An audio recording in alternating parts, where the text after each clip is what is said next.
Şu dağlar tepe tepe, kar yağıyor sepe sepe. Gel yarim gel. Güç çıkanım uyku demiş, uyardım öpe öpe. Ağlama sarı gelin al beni. Güç çıkanım uyku demiş, uyardım öpe öpe. Ağlama sarı gelin al beni. Haydi oynayalım.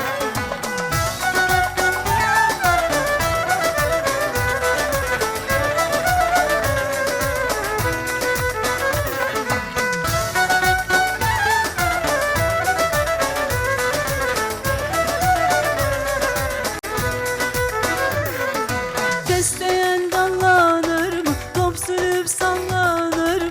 Gel yarim gel.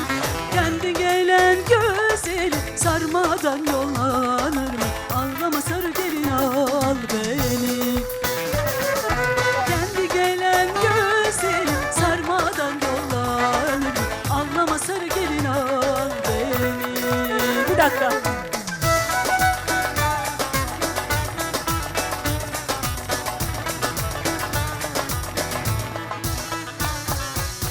Şimdi Süleyman abi, bizim burada 2/4'lüğü fazla uzattın mı sıkılırız biz.